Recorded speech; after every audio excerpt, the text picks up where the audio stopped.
रजोगुणी और तमोगुणी मूर्तियों से जीवों को शांति नहीं मिल सकती, उनसे तो दुख, मोह और भय की वृद्धि ही होती है।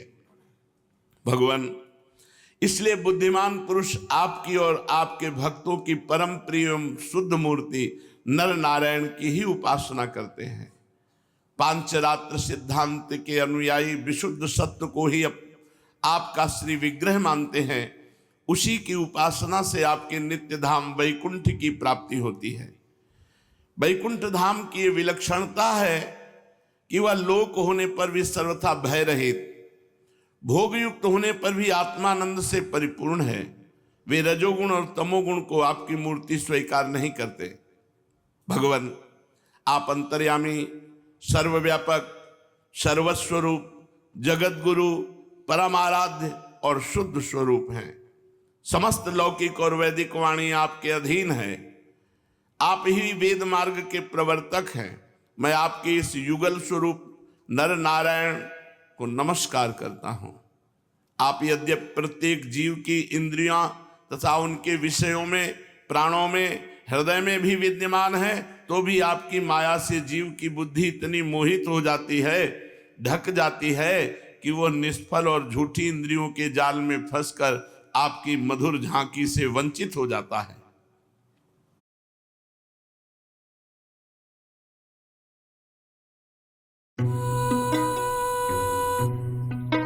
Finding jobs that are right for you. LinkedIn. किंतु सारे जगत के गुरु तो आप ही हैं। इसलिए पहले अज्ञानी होने पर भी जब आपकी कृपा से उसे आपके ज्ञान भंडार वेदों की प्राप्ति होती है, तब वो आपके साक्षात दर्शन कर लेता है। प्रभु, वेद में आपका साक्षात कराने वाला वह ज्ञान पूर्ण रूप से विद्यमान है जो आपके स्वरूप का रहस्य प्रकट करता है। ब्रह्मादि बड़े बड़े प्रतिभाशाली मनीषी उसे प्राप्त करने का प्रयत्न करते रहने पर भी मोह में पड़ जाते हैं। आप भी ऐसे लीला विहारी हैं कि विभिन्न मत वाले आपके संबंध में जैसा सोचते विचारते हैं, वैसा ही सील, स्वभाव और रूप ग्रहण करके आप उनके सामने प्रकट हो जाते हैं। वास्तव में आप देह आदि समस्त उपाधियों में छिपे हुए विशुद्ध विज्ञान घन ही हैं। हे पुरुषोत्तम, मैं आपकी वंदना करता हूं। सूत जी कहते हैं, जब ज्ञान संपन्न मार्कंडेय मुनि ने इस प्रकार स्तुति की, तब भगवान नर नारायण ने प्रसन्न होकर मार्कंडेय जी से कहा। भगवान नारायण ने कहा, सम्मान्य ब्रह्मर्षि शिरोमणि, तुम चित्त की एकाग्रता, तपस्या, स्वाध्याय, संयम और मेरी अनन्य भक्ति से सिद्ध हो गए हो। तुम्हारे इस आजीवन ब्रह्मचर्य व्रत की निष्ठा देखकर हम तुम पर बहुत ही प्रसन्न हुए हैं। तुम्हारा कल्याण हो। मैं समस्त वर देने वालों का स्वामी हूं, इसलिए तुम अपना अभीष्ट वर मुझसे मांग लो। मार्कंडेय मुनि ने कहा, देव देवेश, शरणागत भयहारी अच्युत, आपकी जय हो, जय हो। हमारे लिए बस इतना ही वर पर्याप्त है कि आपने कृपा करके अपने मनोहर स्वरूप का दर्शन कराया। ब्रह्मा शंकर आदि देवगण योग साधना के द्वारा एकाग्र हुए मन से ही आपके परम सुंदर श्री चरण कमलों का दर्शन प्राप्त करके कृतार्थ हो गए हैं। आज उन्हीं आपने मेरे नेत्रों के सामने प्रकट होकर मुझे धन्य बनाया है। पवित्र कीर्ति महानुभावों के शिरोमणि कमल नयन, फिर भी आपकी आज्ञा हुई कि मैं वरदान मांगूं, तो मैं वरदान मांगता हूं। मैं आपकी वह माया देखना चाहता हूं जिससे मोहित होकर सभी लोक और लोकपाल अद्वितीय वस्तु ब्रह्म में अनेकों प्रकार के भेद विभेद देखने लगते हैं। ये वरदान मांगा मार्कंडेय जी ने, मुझे आप अपनी माया दिखाओ। सूत जी कहते, शौनक जी, जब इस प्रकार मार्कंडेय मुनि ने भगवान नर नारायण की इच्छा अनुसार स्तुति पूजा कर ली एवं वरदान मांग लिया, तब भगवान मुस्कुराए। मुस्कुराना ही माया है। और कहा, ठीक है, ऐसा ही होगा। इसके बाद भगवान नर नारायण अपने आश्रम बद्रीवन को चले गए। मार्कंडेय मुनि अपने आश्रम में रहकर इस बात का चिंतन करते कि भगवान कहते थे माया दिखाएंगे, ये कब माया दिखाएंगे। वे अग्नि सूर्य चंद्रमा जल पृथ्वी वायु आकाश एवं अंतःकरण में तो क्या सर्वत्र भगवान का ही दर्शन करते हुए मानसिक वस्तुओं से भगवान का पूजन करते रहते। कभी कभी मार्कंडेय जी के हृदय में प्रेम की ऐसी बाढ़ आ जाती कि वे उसके प्रवाह में डूबने उतराने लगते और उन्हें इस बात की भी याद न रहती कि कब कहाँ किस प्रकार भगवान की पूजा करनी चाहिए। वो सोचते थे कि भगवान आएंगे फिर कभी कोई ऐसा चमत्कार जादू माया का दिखाएंगे। यही सोच रहे थे कि एक दिन पुष्पभद्रा नदी के तट पर मार्कंडेय मुनि भगवान की उपासना में तन्मय हो रहे थे। अचानक देखा कि बड़ी आंधी आ गई, बड़े जोर की आंधी। उसी समय आंधी के कारण बड़ी भयंकर आवाज होने लगी। देखा फिर विकराल बादल आ गए, आकाश बादलों से भर गया। देखा बिजली चमक चमक कर कड़कने लगी और रथ के धुरे के समान बूंदे नहीं धारा जल की बरसने लगी। यही नहीं, मार्कंडेय मुनि ने देखा कि समुद्र अपनी मर्यादा तोड़ दिया और बाढ़ में आ गया और पृथ्वी को निगलते हुए उनके आश्रम को भी डूब दिया। आंधी के वेग में समुद्र की बड़ी बड़ी लहरें, बड़े भयंकर भंवर, बड़ी भयंकर कान फाड़ डालने वाली ध्वनि और स्थान स्थान पर बड़े बड़े मगरमच्छ लहरों में उछल रहे। उस समय मार्कंडेय जी ने देखा कि बाहर भीतर चारों ओर जल ही जल, मूसलाधार वर्षा, समुद्र मर्यादा तोड़ दिए, सब संसार समुद्र में डूब गया। जिधर देखो जल ही जल, यहां तक कि भीतर भी आंख मूंदते तो जल ही जल, कुछ और दिखाई नहीं दे रहा था। ऐसा जान पड़ता था कि जल राशि में पृथ्वी ही नहीं स्वर्ग ब्रह्मलोक सब डूब गया। ऊपर से बड़े वेग से आंधी चल रही थी, बिजली चमक रही थी, जिससे संपूर्ण जगत संतप्त हो रहा था। मार्कंडेय मुनि ने देखा कि इस जल प्रलय से सारी पृथ्वी डूब गई। उद्भिद, स्वेदज, अंडज, जरायुज, चारों प्रकार के प्राणी एवं 84 लाख योनियां सब व्याकुल हो गई, सब डूब गई। अब तो मार्कंडेय जी बहुत भयभीत हो गए, उदास हो गए। उनके सामने ही प्रलय समुद्र में भयंकर लहरें उठ रही थी, आंधी के वेग से जलराशि उछल रही थी, प्रलयकालीन बादल बरस बरस कर समुद्र को और भी भरते जा रहे थे। उन्होंने देखा कि समुद्र ने द्वीप वर्ष पर्वतों के साथ सारी पृथ्वी को डुबो दिया। पृथ्वी, अंतरिक्ष, स्वर्ग, ज्योतिर्मंडल, ग्रह, नक्षत्र, तारे, दिशाएं, तीनों लोक सब समुद्र में डूब गए। बचे तो केवल मार्कंडेय मुनि, सब डूब गए। अब उस समय उनकी जटाएं खुल गई, वो पागलों के समान हाथ फैला फैला करके अपने प्राण बचाने के लिए भागते, जिधर भागते उधर जल राशि। भूख से प्यास से व्याकुल हो रहे थे। किसी और बड़े बड़े मगरमच्छ उन पर टूट पड़ते, कोई तिमिंगल मच्छ उन पर टूट पड़ता। हवा की लहर के झोंके, थपेड़े, घायल हो गए, विकल हो गए। इधर उधर तरंगों से भटकते भटकते बेहोश हो गए, इतने थक गए कि कुछ ज्ञान न रहा, ना पृथ्वी का ना आकाश में, बस जल में ऐसे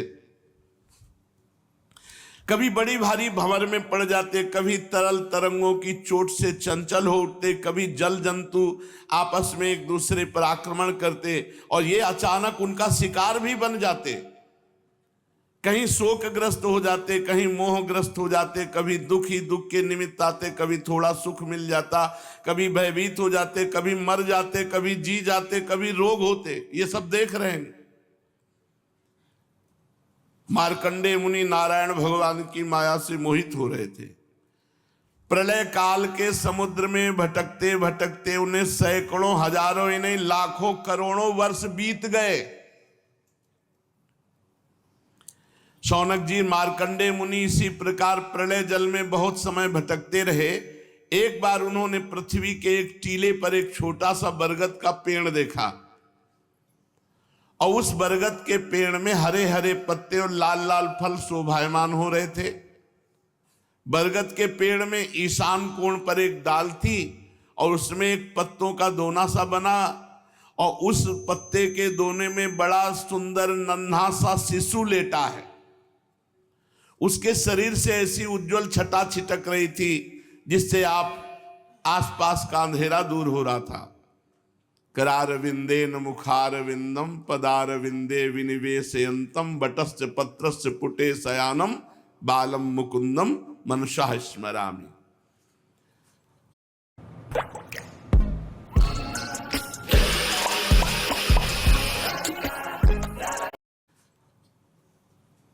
वो शिशु मरकत मणि के समान सांवला सांवला था। मुख कमल पर सारा सौंदर्य फूट पड़ता था। गर्दन शंख के समान उतार चढ़ा वाली थी। छाती चौड़ी, तोते की चोंच के समान सुंदर नासिका, भौहें बड़ी मनोहर थी। काली काली घुंघराली अलकें कपोलों पर लटक रही थी।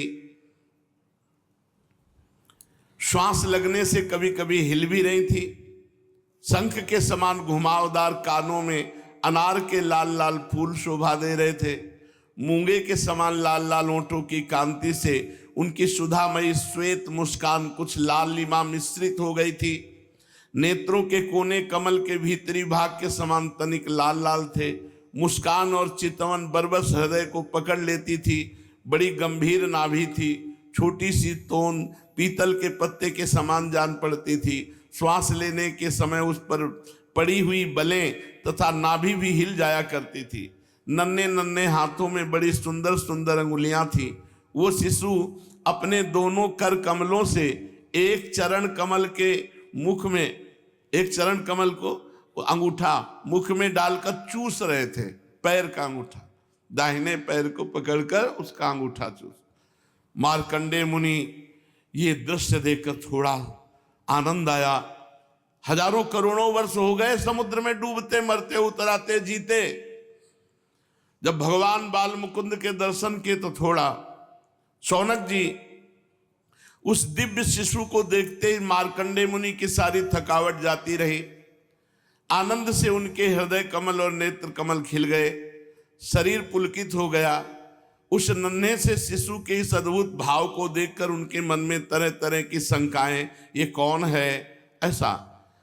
अब वे उस शिशु से बातें पूछने के लिए उनके सामने गए सड़क के। अभी मार्कंडेय जी पहुंच भी नहीं पाए थे कि उस शिशु के श्वास के साथ उसके शरीर के भीतर उस प्रकार घुस गए जैसे कोई मच्छर किसी के पेट में चला जाए। जब शिशु के पेट में जाके देखा तो वही हाल वहां भी था। वहां भी प्रलय चल रही थी।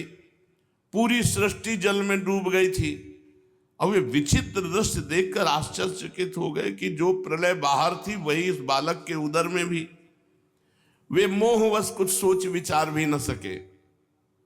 उन्होंने उस शिशु के उदर में आकाश, अंतरिक्ष, ज्योतिर्मंडल, पर्वत, समुद्र, द्वीप, वर्ष, दिशाएं, देवता, दैत्य, वन, देश, नदियां, नगर, खाने, किसानों के गांव, हीरों की बस्तियां, आश्रम, वर्ण, उनके आचार व्यवहार, पंच महाभूत, भूतों से बने हुए प्राणियों के शरीर तथा पदार्थ, अनेक युग और कल्पों के भेद से युक्त काल आदि सब कुछ भगवान बाल मुकुंद के पेट में देखा। केवल इतना ही नहीं, जिन देशों, वस्तुओं और कालों के द्वारा जगत का व्यवहार संपन्न होता है सब कुछ वहां विद्यमान था। कहां तक कहें, संपूर्ण विश्व न होने पर भी वहां सत्य के समान प्रतीत हो रहा था।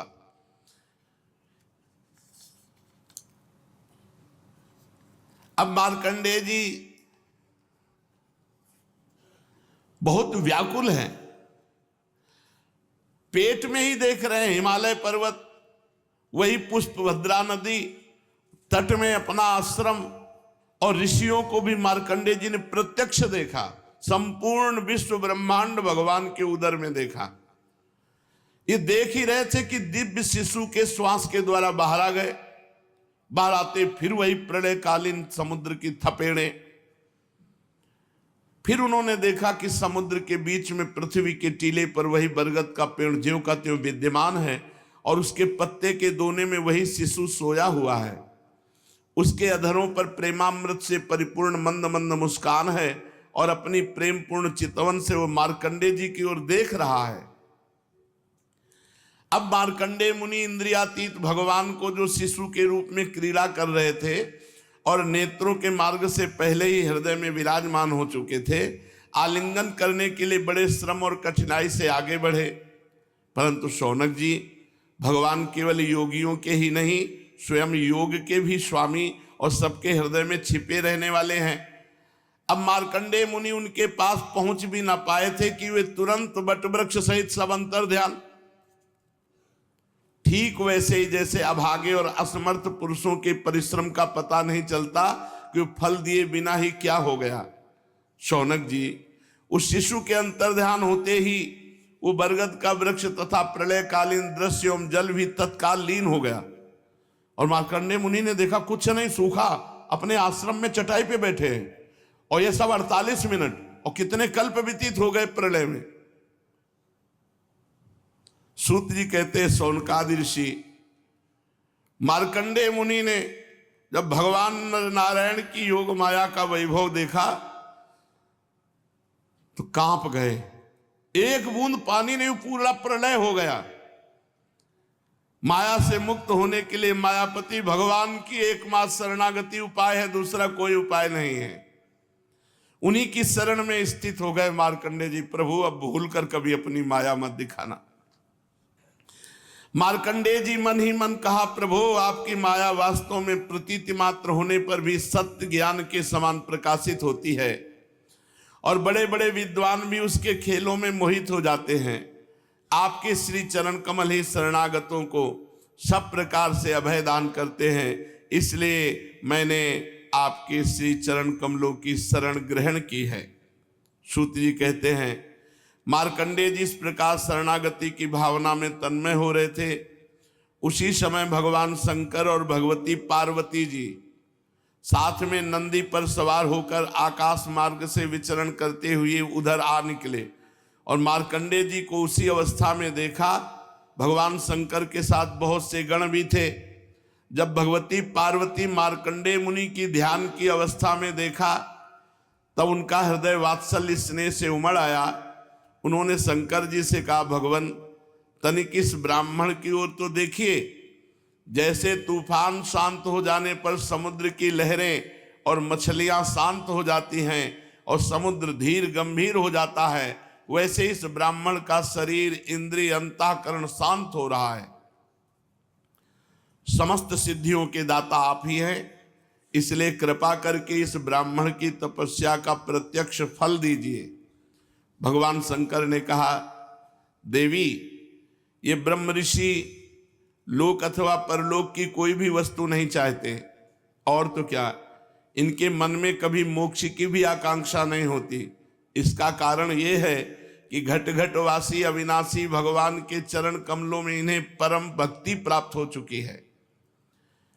प्रिय, यद्यपि इन्हें हमारी कोई आवश्यकता नहीं है, फिर भी मैं इनके साथ बातचीत करूंगा, क्योंकि ये महात्मा पुरुष हैं और जीव मात्र के लिए सबसे बड़ा लाभ की बात है कि हमसे बातचीत हो जाए, संत समागम प्राप्त हो जाए। इसलिए मैं इनसे बातचीत करूंगा, यद्यपि इनकी आकांक्षा नहीं है फिर भी। श्री सूत जी कहते, शौनक जी भगवान शंकर समस्त विद्याओं के प्रवर्तक और सारे प्राणियों के हृदय में विराजमान अंतर्यामी प्रभु हैं। जगत के जितने भी संत हैं उनके एकमात्र आश्रय और आदर्श भी वही हैं। भगवती पार्वती से इस प्रकार कहकर भगवान शंकर मार्कंडेय मुनि के पास गए। उस समय मार्कंडेय मुनि की समस्त मनोवृत्तियां भगवत भाव में तन्मय थी। उन्हें अपने शरीर और जगत का बिल्कुल पता न था, इसलिए उस समय वे यह भी न जान सके कि मेरे सामने सारे विश्व के आत्मा स्वयं भगवान गौरी शंकर पधारे हुए हैं। शौनक जी सर्वशक्तिमान भगवान कैलाशपति से बात छिपी न रही कि मार्कंडेय मुनि इस समय किस अवस्था में है।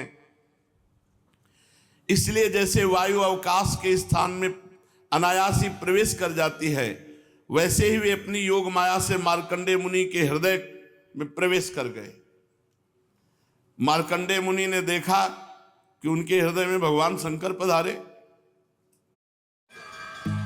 बचा के ऑटो का 5 रुपया। ये भी पार्टी करेंगे भैया। अरे ये बस 5 रुपया आज तो पार्टी करेंगे भैया। तीन सब्जियों के साथ लंबे ना चिपकने वाली yippee नूडल्स। yippee पार्टी अब सिर्फ 5 रुपए में। शंकर जी के सिर पर बिजली के समान चमकीली पीली पीली जटाएं शोभायमान हो रही थी। 3 नेत्र हैं, 10 भुजाएं, लंबा तगड़ा शरीर, उदयकालीन सूर्य के समान तेजस्वी हैं। शरीर पर बाघंबर धारण किए हुए हैं, हाथों में शूल, खटवांग, ढाल, रुद्राक्ष माला, डमरू, खप्पर, तलवार और धनुष लिए हैं। मार्कंडेय मुनि अपने हृदय में अकस्मात भगवान शंकर का रूप देखकर विस्मित हो गए कि मैंने तो चाहा नहीं, ये क्या है, कहां से आए। इस प्रकार वृत्तियों का उदय होने जाने से समाधि खोल दी। जब उन्होंने समाधि खोली तो जो रूप अंदर देखा वही सामने खड़े हैं। भगवान शंकर श्री पार्वती जी एवं अपने गणों के साथ सामने विराजमान हैं। तत्काल वो खड़े हो गए और खड़े होकर चरणों में साष्टांग प्रणाम किया। तदनंतर मार्कंडेय मुनि ने स्वागत, आसन, पाद्य, अर्घ, गंध, पुष्पमाला, धूप और दीप आदि उपचारों से भगवान शंकर, भगवती पार्वती और उनके गणों की पूजा की। इसके पश्चात मार्कंडेय मुनि ने उनसे कहने लगे कि सर्वव्यापक और सर्वशक्तिमान प्रभु, आप अपनी आत्मानुभूति और महिमा से ही पूर्ण काम हैं। आपकी शांति और सुख से ही सारे जगत में शांति सुख का विस्तार हो रहा है। ऐसी अवस्था में मैं आपकी क्या सेवा करूं। मैं आपके त्रिगुणातीत सदाशिव स्वरूप को और सत्वगुण से युक्त शांत स्वरूप को नमस्कार करता हूं। मैं आपके रजोगुण युक्त सर्व प्रवर्तक स्वरूप और तमोगुण युक्त अघोर स्वरूप को भी नमस्कार करता हूं। सूत जी कहते हैं, शौनक जी, जब मार्कंडेय मुनि ने संतों के परमाश्रय देवाधिदेव भगवान शंकर की इस प्रकार स्तुति की, तब वे उन पर अत्यंत संतुष्ट हुए और बड़े प्रसन्न चित्त से हंसते हुए कहने लगे। भगवान शंकर ने कहा, मार्कंडेय जी, ब्रह्मा, विष्णु तथा मैं, हम तीनों ही वरदाताओं के स्वामी हैं। हम लोगों का दर्शन कभी व्यर्थ नहीं जाता। हम लोगों से ही मरणशील मनुष्य भी अमृतत्व की प्राप्ति कर लेता है। इसलिए तुम्हारी जो इच्छा हो वही वर मुझसे मांग लो। ब्राह्मण स्वभाव से ही परोपकारी, शांत चित्त एवं अनासक्त होते हैं। वे किसी के साथ वैर भाव नहीं रखते और समदर्शी होने पर भी प्राणियों का कष्ट देखकर उसके निवारण के लिए पूरे हृदय से जुट जाते हैं। उनकी सबसे बड़ी विशेषता तो ये होती है कि वे हमारे अनन्य प्रेमी एवं भक्त होते हैं। सारे लोक और लोकपाल ऐसे ब्राह्मणों की वंदना, पूजा और उपासना किया करते हैं। केवल वे ही क्यों, मैं, शिव, भगवान ब्रह्मा और साक्षात ईश्वर विष्णु भी उनकी सेवा में संलग्न रहते हैं। ऐसे शांत महापुरुष मुझ में, विष्णु भगवान में, ब्रह्मा में, अपने में और सब जीवों में अणुमात्र भी भेद नहीं देखते। ऐसे शांत महापुरुष मुझ में, विष्णु भगवान में, ब्रह्मा में, अपने में, सब जीवों में अणुमात्र भी भेद नहीं देखते। सदा सर्वदा सर्वत्र सर्वथा एक रस आत्मा का ही दर्शन करते हैं। इसलिए हम तुम्हारे जैसे महात्माओं की स्तुति और सेवा करते हैं। भगवान शिव ने मार्कंडेय जी से कहा, तुम्हारे जैसे महात्माओं की स्तुति और सेवा करते हैं। भगवान शिव ने कहा, मार्कंडेय जी, केवल जल में तीर्थ ही तीर्थ नहीं होते तथा केवल जड़ मूर्तियां ही देवता नहीं होती। सबसे बड़े तीर्थ और देवता तुम्हारे जैसे संत हैं, क्योंकि वे तीर्थ और देवता बहुत दिनों में पवित्र करते हैं, परंतु संत जन दर्शन मात्र से ही पवित्र कर देते हैं। हम लोग तो संतों को ही नमस्कार करते हैं, क्योंकि वे चित्त की एकाग्रता, तपस्या, स्वाध्याय, धारणा, ध्यान और समाधि के द्वारा हमारे वेद में शरीर को धारण करते हैं। मार्कंडेय जी, बड़े बड़े महापापी और अंत्यज भी तुम्हारे जैसे संत महापुरुषों के चरित्र श्रवण और दर्शन से ही शुद्ध हो जाते हैं। फिर वे तुम लोगों के संभाषण और सहवास आदि से शुद्ध हो जाए, इसमें तो कहना ही क्या है। सूत जी कहते, शौनकादि ऋषियों, चंद्रभूषण देवाधिदेव भगवान शंकर की एक एक बात धर्म के गुप्ततम रहस्य से परिपूर्ण थी। एक एक अक्षर में भगवान शंकर के अमृत टपक रहा था, अमृत का समुद्र भरा हुआ था। मार्कंडेय मुनि अपने कानों के द्वारा पूरी तन्मयता के साथ उसका पान करते रहे, परंतु उन्हें तृप्ति न हुई। वे चिरकाल तक विष्णु भगवान की माया से भटक चुके थे, बहुत थके हुए भी थे। भगवान शंकर की कल्याणी वाणी का अमृत में पान करने से उनके सारे क्लेश नष्ट हो गए। उन्होंने भगवान शंकर से इस प्रकार कहा। मार्कंडेय जी ने कहा, सचमुच सर्वशक्तिमान भगवान की लीला सभी प्राणियों की समझ के परे है। भला देखो तो सही, ये सारे जगत के स्वामी होकर भी अपने अधीन रहने वाले मेरे जैसे जीवों की वंदना और स्तुति करते हैं। धर्म के प्रवचनकार प्राय प्राणियों को धर्म का रहस्य और स्वरूप समझाने के लिए उसका आचरण और अनुमोदन करते हैं, तथा कोई धर्म का आचरण करता है तो उसकी प्रशंसा भी करते हैं।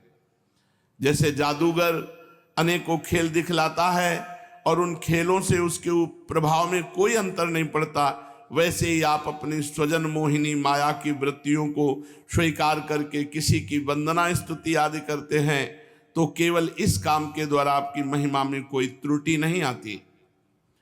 आपने स्वप्न दृष्टा के समान अपने मन से ही संपूर्ण विश्व की सृष्टि की है और इसमें स्वयं प्रवेश करके कर्ता ना होने पर भी कर्म करने वाले गुणों के द्वारा कर्ता के समान प्रतीत होते हैं। भगवान, आप त्रिगुण स्वरूप होने पर भी उनके परे उनकी आत्मा के रूप में स्थित हैं। आप इस समस्त ज्ञान के मूल केवल अद्वितीय ब्रह्म स्वरूप हैं। मैं आपको नमस्कार करता हूं। हे अनंत, आपके श्रेष्ठ दर्शन से बढ़कर ऐसी कौन सी वस्तु है जिसे मैं वरदान के रूप में मांगूं। मनुष्य आपके दर्शन से ही पूर्ण काम और सत्य संकल्प हो जाता है। आप स्वयं तो पूर्ण है ही, अपने भक्तों की भी समस्त कामनाओं को पूर्ण करने वाले हैं। इसलिए मैं आपका दर्शन प्राप्त कर लेने पर भी एक वर और मांगता हूं, वो ये कि भगवान में और भगवान के शरणागत भक्तों में और हे शिव आप में मेरी अविचल भक्ति सदा सर्वदा बनी रहे। भगवान में, भगवान के भक्तों में और हे शिव आप में मेरी अविचल भक्ति सदा सर्वदा बनी रहे। सूत जी कहते हैं, शौनक जी, जब मार्कंडेय मुनि ने सुमधुर वाणी से इस प्रकार भगवान शंकर की स्तुति और पूजा की तब उन्होंने भगवती पार्वती की प्रसाद प्रेरणा से बात कही। महर्षि, तुम्हारी सारी कामनाएं पूर्ण हो, इंद्रियातीत परमात्मा में तुम्हारी अनन्य भक्ति सदा सर्वदा बनी रहे, कल्प पर्यंत तुम्हारा पवित्र यश फैले, जाओ तुम अजर हो जाओ, अमर हो जाओ। भगवान शंकर ने, ब्रह्मन तुम्हारा ब्रह्म तेज तो सर्वदा अक्षुण्ण रहेगा ही, तुम्हें भूत भविष्य और वर्तमान के समस्त विशेष ज्ञानों का एक अधिष्ठान रूप ज्ञान और वैराग्य युक्त स्वरूप स्थिति की प्राप्ति हो जाए, तुम्हें पुराण का आचार्यत्व भी प्राप्त हो जाए। सूत जी कहते, शौनक जी, इस प्रकार परम करुणा में त्रिलोचन भगवान शंकर मार्कंडेय मुनि को वर देकर भगवती पार्वती से मार्कंडेय मुनि की तपस्या और उनके प्रलय संबंधी अनुभवों का वर्णन करते हुए वहां से चले गए। भृगुवंश शिरोमणि मार्कंडेय मुनि को उनके महायोग का परम फल प्राप्त हो गया। वे भगवान के अनन्य प्रेमी हो गए। अब भी वे भक्ति भाव भरित हृदय से पृथ्वी पर विचरण किया करते हैं। परम ज्ञान संपन्न मार्कंडेय मुनि ने भगवान की योग माया से जिस अद्भुत लीला का अनुभव किया था वह मैंने आप लोगों को सुना दिया। शौनक जी, ये जो मार्कंडेय जी ने अनेकों कल्पों की सृष्टि प्रलयों का अनुभव किया वो भगवान की माया का ही वैभव था और वो तात्कालिक था और वो केवल उन्हीं के लिए था, सर्वसाधारण के लिए नहीं।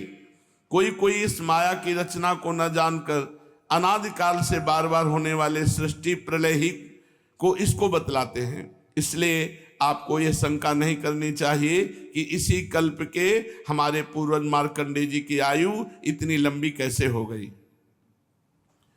भृगुवंश शिरोमणि शौनक जी, मैंने आपको ये जो मार्कंडेय चरित्र सुनाया भगवान चक्रपाणि के प्रभाव और महिमा से भरपूर है। जो इसका श्रवण करेगा एवं कीर्तन करेगा, श्रवण कीर्तन करने वाले दोनों की ही कर्म वासनाओं के कारण प्राप्त होने वाले आवागमन के चक्र से सर्वदा के लिए छुटकारा मिल जाएगा। इस चरित्र को सुनने वाला कभी मां के गर्भ में नहीं आएगा, आवागमन से छुटकारा मिल जाएगा। शौनक जी कहते हैं, सूत जी आप भगवान के परम भक्त और बहुज्ञों में शिरोमणि हैं। हम लोग समस्त शास्त्रों के सिद्धांत के संबंध में आपसे एक विशेष प्रश्न पूछना चाहते हैं, क्योंकि आप उसके मर्मज्ञ हैं। हम लोग क्रिया योग का यथावत ज्ञान प्राप्त करना चाहते हैं, क्योंकि उसका कुशलता पूर्वक ठीक ठीक आचरण करने से मरण धर्मा पुरुष अमरत्व प्राप्त कर लेता है। अतः आप हमें यह बतलाइए कि पांचरात्र आदि तंत्रों की विधि जानने वाले लोग केवल श्री लक्ष्मीपति भगवान की आराधना करते समय किन किन तत्वों से उनके चरणादि अंग, गरुणादि उपांग, सुदर्शनादि आयुध और कौस्तुभादि आभूषणों की कल्पना करते हैं। भगवान आपका कल्याण करे, आप हमें बताइए। सूत जी ने कहा, शौनक जी ब्रह्मादि आचार्यों ने, वेदों ने और पांचरात्र आदि तंत्र ग्रंथों ने विष्णु भगवान की जिन विभूतियों का वर्णन किया है, मैं श्री सद्गुरुदेव के चरणों में नमस्कार करके आप लोगों को वही सुनाता हूं। भगवान के जिस चेतनाधिष्ठित विराट रूप में त्रिलोकी दिखाई देती है, वह प्रकृति, सूत्रात्मा, महातत्व, अहंकार और पंच तन्मात्रा, इन 9 तत्वों के सहित 11 इंद्रिय तथा पंच महाभूत, इन 16 विकारों से बना हुआ है। ये भगवान का ही स्वरूप है, पुरुष रूप। पृथ्वी इसके चरण है, स्वर्ग मस्तक है, अंतरिक्ष नाभि है, सूर्य नेत्र है, वायु नासिका है और दिशाएं कान है। प्रजापति लिंग है, मृत्यु गुदा है, लोकपाल गण भुजाएं हैं, चंद्रमा मन है, यमराज भौहें हैं। लज्जा ऊपर का ओठ, लोभ नीचे का ओठ, चंद्रमा की चांदनी दंतावली है, ब्रह्म मुस्कान है, वृक्ष रोम है और बादल ही विराट पुरुष के सिर पर उगे हुए बाल हैं। शौनक जी, जिस प्रकार ये व्यष्टि पुरुष अपने परिणाम से 7 वित्ते का है, उसी प्रकार वो समष्टि पुरुष भी इस लोक संस्थिति के साथ अपने 7 वित्ते का है। स्वयं भगवान अजन्मा है, वे कौस्तुभ मणि के बहाने जीव चैतन्य रूप आत्म ज्योति को ही धारण करते हैं और उसी की सर्वव्यापनी प्रभा को ही वक्षा स्थल पर श्री वत्स रूप से, वे अपनी सत्व रज आदि गुणों वाली माया को वनमाला के रूप से, छंद को पीतांबर के रूप से, ओम इन 3 मात्रा वाला आ ऊ मा प्रणव को यज्ञोपवीत के रूप में धारण करते हैं। देवादिदेव भगवान सांख्य और योग रूप मकराकृत कुंडल, सब लोगों को अभय करने वाले ब्रह्मलोक को ही मुकुट के रूप में धारण करते हैं। मूल प्रकृति ही उनकी शेष सैया है जिस पर वे विराजमान रहते हैं और धर्म ज्ञान आदि युक्त सत्वगुण ही उनके नाभि कमल के रूप में वर्णित हुआ है। वे मन, इंद्रिय और शरीर संबंधी शक्तियों से युक्त प्राण तत्व रूप कौमुदी की गदा, जल तत्व रूप पांचजन शंख, तेजस तत्व रूप सुदर्शन चक्र को धारण करते हैं। आकाश के समान निर्मल आकाश स्वरूप खड्ग, तमोमय अज्ञान रूप ढाल, काल रूप सारंग धनुष, कर्म का ही तर्कस धारण किए हुए हैं।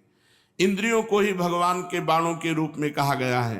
क्रिया शक्ति युक्त मन ही रथ है, तन्मात्राएं रथ के बाहरी भाग हैं। वर, अभय आदि मुद्राओं से उनकी वरदान, अभयदान आदि के रूप में क्रियाशीलता प्रकट होती है। सूर्य मंडल अथवा अग्नि मंडल ही भगवान की पूजा का स्थान है। अंतःकरण की शुद्धि ही मंत्र दीक्षा है और अपने समस्त पापों को नष्ट कर देना ही भगवान की पूजा है। ब्राह्मणों, समग्र ऐश्वर्य, धर्म, यश, लक्ष्मी, ज्ञान, वैराग्य, इन 6 पदार्थों का नाम ही लीला कमल है, जिसे भगवान अपने कर कमल में धारण करते हैं। धर्म और यश को क्रमशः चमर और व्यजन के रूप में तथा निर्भय धाम वैकुंठ को छत्र के रूप में धारण किए हुए हैं। तीनों वेदों का नाम ही गरुण है, वे अंतर्यामी परमात्मा का वाहन करते हैं। आत्मस्वरूप भगवान की उनसे कभी न बिछुड़ने वाली आत्मशक्ति का ही नाम लक्ष्मी है। भगवान के पार्षदों के नायक विश्व विस्तृत विश्वक्षेन पांचरात्र आदि आगम रूप हैं। भगवान के स्वाभाविक गुण, अणिमा, महिमा आदि 8 सिद्धियों को ही नंद, सुनंद आदि 8 द्वारपाल कहते हैं। शौनक जी, स्वयं भगवान ही वासुदेव, संकर्षण, प्रद्युम्न और अनिरुद्ध इन 4 मूर्तियों के रूप में अवस्थित हैं, इसलिए उन्हीं को चतुर्व्यूह के रूप में कहा जाता है। वे ही जागृत अवस्था के अभिमानी विश्व बनकर शब्द स्पर्श आदि वाय विषयों को ग्रहण करते हैं और वे ही स्वप्नावस्था के अभिमानी तेजस बनकर वाय विषयों के बिना ही मन अनेकों विषयों को देखते और ग्रहण करते हैं। वे ही सुषुप्ति अवस्था के अभिमानी प्राज्ञ बनकर विषय और मन के संस्कारों से युक्त अज्ञान से ढक जाते हैं। वही सबके साक्षी तुरी रहकर समस्त ज्ञानों के अधिष्ठान रहते हैं। इस प्रकार अंग, उपांग, आयुध और आभूषणों से युक्त तथा वासुदेव, संकर्षण, प्रद्युम्न एवं अनिरुद्ध इन 4 मूर्तियों के रूप में प्रकट सर्वशक्तिमान भगवान श्री हरि ही क्रमशः विश्व, तेजस, प्राज्ञ एवं तुरी रूप से प्रकाशित है। शेष चर्चा आगे। श्री राधा वल्लभ लाल की। सिर्फ 20 रुपए वाला कोलगेट सॉन्ग